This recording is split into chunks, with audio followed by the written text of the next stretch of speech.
Hi, welcome to the FilmCrop channel. Today I'm going to explain about a 2008 fantasy action film called The Forbidden Kingdom. Please support me with a like and a comment. That way you can help the channel grow. Spoilers ahead. Watch out and take care. Jason has a dream in which a monk fights his enemies with a golden staff. He wakes up and turns off the martial arts movie on TV. Jason is a big fan of Oriental movies. His entire wall is covered in posters of characters from the movies. In the pawn shop where Jason comes in, old Chinese jazz is playing. The guy says hello to an old man named Hope, who always sits in the pawn shop. He finds some interesting CDs and asks Hope about other movies. Hope is very familiar with these movies, but thinks Jason is just another white guy who wants to learn kung fu to attract girls. Jason sees a gold staff in a pawn shop warehouse, just like the one from his dream. When his grandfather opened this store 100 years ago, he waited for someone to take the staff, but no one came, and then it went to Hope's father. But his father couldn't find the owner either, so they gave it to Hope. Jason immediately recognizes this staff. It's a Northern Temple-style bow pole. Hope says it's all nonsense and he'll give him 5 Bruce Lee movies for almost nothing. The man closes the door to the warehouse. As he rides home on his bicycle, he is beckoned by a girl. She notices that he's been frequenting Chinatown for a ride. He says he is interested in kung fu. A gang of bullies come up to him and start going through his stuff. They ask him to show him kung fu, since he's such a fan of those movies, and they start beating him up little by little. The main bully kicks him in the stomach. The guys ask if he goes to the pawn shop and Jason has to say he does. The bullies take him to the pawn shop and go in with him. Hope says he's watching the game on TV and asks who it is that came in with him. Friends? The hooligans enter the house and push the old man, asking where his money is, but the man answers nothing. Jason watches this with tears in his eyes. Hope tries to defend herself and hits one of the hooligans in the head with a pole. Lupo sees this and shoots the old man. Even his friends are shocked by what they see. Hope hands the pole to the guy and tells him to take care of him. Our hero escapes from the bullies to the roof, where a dead end awaits him. Lupo points a gun at him, but the magic power of the staff pushes Jason off the roof and he wakes up in some cabin in the mountains. He's wearing completely different clothes. But what on earth is he doing here? Evil men in armor drive into the village and kill civilians. Jason watches the spectacle, hiding behind a haystack, but he is soon discovered and rides to him on horseback. Not far away is a drunken Taoist, Lu Yan, whose style reminds us of the familiar drunken master style.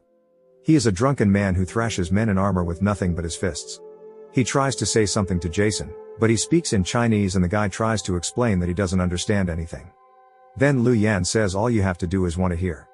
Jason yells that he is being attacked from behind and the man immediately fights back.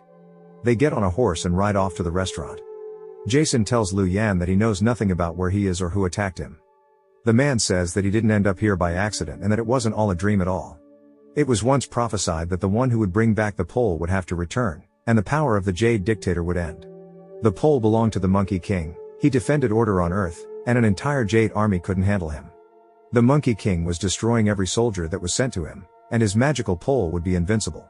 Word of his defiance penetrated into the Forbidden Realm and reached the Mountain of the 5 Elements, the land of the Immortals. Every 500 years, the Jade Emperor arranges a peach world, on which the heavenly ministers drink the elixirs of immortality. One sip of such a drink gives them eternal life, free from mortal suffering and desire. At such a feast the King of Monkeys barged in uninvited. The Emperor was fascinated by him, but the chief military officer did not like it, and he asked that the Monkey King bow down over him. The Emperor said that the king was ill-mannered and should be given a rank and let go. But the warlord did not listen to the Emperor and challenged the Monkey King to a duel to see whose skills were better. They got into a fight. King versus warlord, staff versus spear. The Monkey King was more cunning. He summoned his clone, while he himself watched, laughing snidely. He repelled any attacks from the warlord, and then he took all the spears and directed them against the king, but he repelled every spear and even sent an axe in the warlord's direction. The latter realized that he could not defeat the king and decided to deceive him. He said that the king could do nothing without his pole and invited him to fight without weapons. As soon as he removed the pole, the warlord began to use magic. The king realized he had been tricked and threw his pole into the Middle Kingdom. The warlord turned it into a statue. Since then, the Monkey King has been waiting for his staff to be returned to him. He has been imprisoned for 500 years. Jason says he wants to go home, but Lu Yan replies that he must return the staff to the Mountain of 5 Elements. Jade soldiers come to the restaurant and try to take the staff, but Jason hands it to Lu Yan. All the while, a girl playing music is watching them. A fight ensues in which Lu Yan constantly has to save Jason, but then he gives him the staff and tells him to defend himself. The man himself copes with the help of his fists. Drunken Fist fights back against his enemies as always. More Jade fighters run into the restaurant, and the partners decide to escape. They are aided by a girl known as Golden Sparrow. She comes from the south and is also a very strong fighter. They get on their horses and ride through the restaurant, out into the bamboo forests. Golden Sparrow says that Lu Yan is immortal, but where does she get this information? Lu Yan himself says that he will not go with them as far as the mountain, since the path goes through barren deserts where it is very dry and there is no wine. Golden Sparrow says that every immortal has his own drink to sustain his strength. Lu Yan's is wine. Before he leaves, he says that if he dies in this world, he will die in the present. Jason asks the man to teach him kung fu, for he cannot survive without the skill. Lu Yan makes him mow the grass with a bamboo staff. On the second day, this bores Jason, and he asks to move on to something more concrete.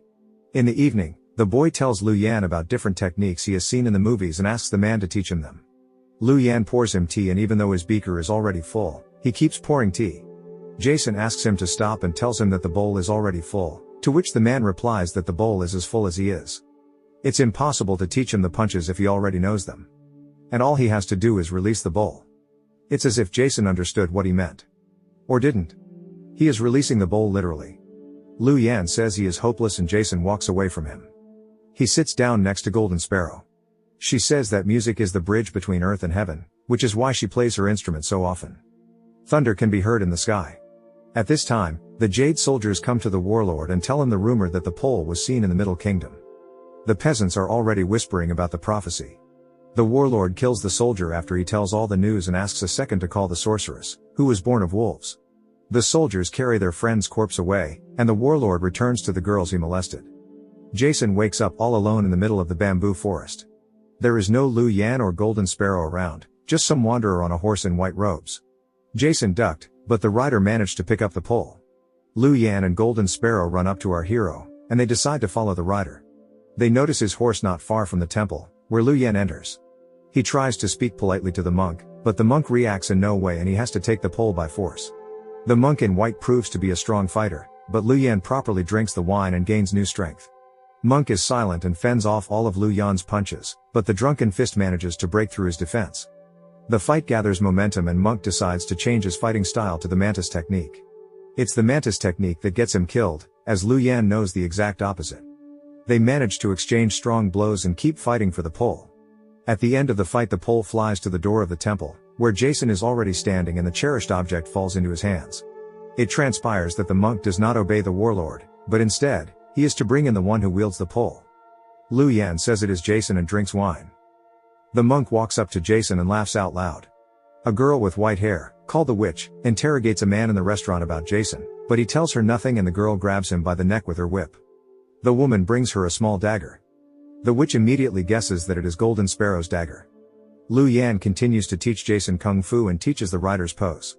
But a monk keeps interfering with their training and confusion ensues. The Golden Sparrow watches and laughs at them. Jason gets very tired of the training and wants to leave, but they grab him and tell him they will have to endure. Training seems very grueling to Jason, and he is constantly screaming in pain, but he continues to train.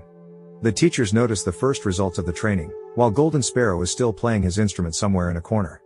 While wandering around on their horses, they notice bodies hanging from a tree. These are the aftermath of the warlord's tyranny. Golden Sparrow says he must be killed, and there is no forgiveness for him. Monk says she is still a child and needs to go home to her parents, but Sparrow says her father was an official who opposed the warlord.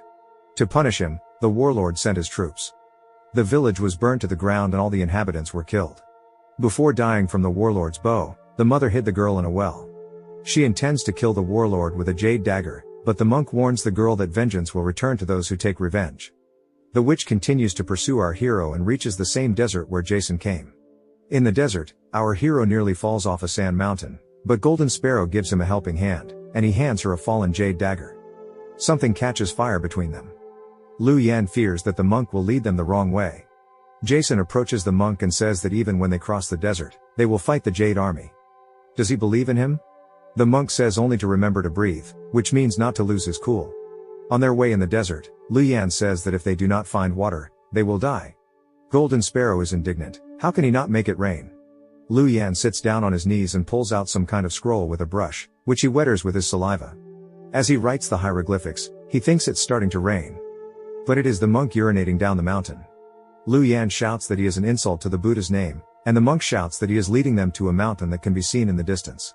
Their training with Jason continues, and he begins to really master Kung Fu, handling the training cane beautifully. After one training session, he sits down with Golden Sparrow, who is playing music. She notices the beautiful clouds and finds similarities to animals in them. Jason notices something familiar in the clouds, too. They sit so close and look into each other's eyes. Golden Sparrow asks him to tell him about himself and his family. He has a mother. Sparrow asks where his father is. Jason says he hasn't seen him. The girl asks if he would like to see his father. Jason says that if he were sincere, he would say he would, but he says he doesn't want to. Their dialogue is interrupted by the witch, who appears out of nowhere. The witch tries to beg Jason for a pole, promising that she will bring him home, but our hero refuses. She says that they are all fools who thought to support a fool. The witch nearly snatches the pole from Jason's hands, but Monk saves him. The witch orders her men to kill our hero. A fight ensues, which they win, but when huge reinforcements arrive, they flee on horseback through the sakura bushes. The witch takes a bow and just one arrow. She launches it toward our hero. Lu Yan does not feel well and falls off his horse. It turns out that an arrow has hit him in the back. They find themselves in an unlikely place to find wine, without which Lu Yan will die. A monk passes by, and they decide to go to him for help. The old man says the wound is too deep and cannot be helped, to which Jason says he is one of the 8 immortals and his life elixir is wine. They send the monk to get the wine. Lu Yan talks about his life when he was Jason's age. He was a skilled kung fu wielder until he was invited to a test by immortal scholars.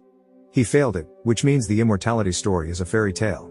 The immortals needed to deny their feelings and love so that their heart would never be broken, but Lu Yan, on the other hand, tried to help people because he loved them. The sage from the temple says that there is only one drink to obtain immortality, it is in the Jade Palace. They need to go there to save Lu Yan. The monk says that in 2 days there will be no moon and a hidden path to the Jade Palace will open. Jason sees Golden Sparrow one night near the window. She says he has grown older and stronger. The monk comes to Lu Yan and notices that he is lying all alone. Without a pole. Jason has gone alone to the Jade Palace. At the entrance to the palace, the guards part and let our hero through. At the end, a witch is waiting for him, deciding that he has made his choice and is going to give them the pole. He goes to the warlord and really wants to give him the pole to give him medicine to save Lu Yan. The warlord says that the potion was meant for the witch, but after all, she is not the one who brought the pole, which means they will have to fight for the elixir of immortality in a fair fight. Monk and Golden Sparrow gallop toward the temple as hard as they can. Jason begins the duel with the witch, but she proves to be too strong an opponent and nails Jason to the floor time and again with her powerful blows. She slashes his cheek and chokes the guy with her whip. Eventually he finds himself trapped by her whip, but somehow he reaches for his staff and fights back against the sorceress. She scatters him all over the walls again, and when he ends up on the floor, attacks him with her hair, knocking the staff right back into the warlord's hand. Jason loses the battle and the warlord laughs at him, not believing that he thought he had a chance of winning. The witch goes for the immortality potion while Jason is nearly beheaded, but Monk and Golden Sparrow arrive at the temple in time. Monk fights the guards, Sparrow fights the witch, and the warlord conjures something. He is about to burn the pole, but the monk saves the relic and starts a fight with the immortal. Golden Sparrow gives the witch a thrashing while Jason fights the guards. The monks come running to his aid while Jason stealthily takes the immortality potion. The witch tries her best to stop him and the bottle flies straight to the little nun, who hands it to another, who beats his head off to another, until the bottle finally reaches Lu Yan. He drinks the potion in a couple of gulps and instantly leaps from his seat, scattering throngs of guards in his path. The monk, meanwhile, fights the warlord, who wounds him with his dagger right in the shoulder. His white kimono turns red. Lu Yan fights the witch on the balcony while Monk fights the warlord, who severely injures poor Monk. He throws the pole to Jason and asks him to hit the Monkey King statue, sacrificing himself so he can get to the statue. As soon as our hero strikes the Monkey King statue, everything is engulfed in yellow flashes of energy that make everyone fall to the floor, and a moment later the Monkey King himself is standing in place of his statue. The wounded monk smiles at the Monkey King and disappears.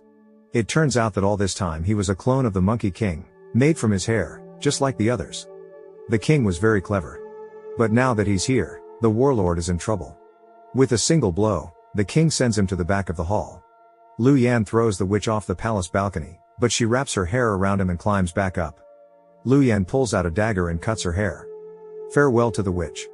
Golden Sparrow is about to kill the warlord and throws a jade dagger at him, but he reflects the dagger with his magic and sends Sparrow to the floor.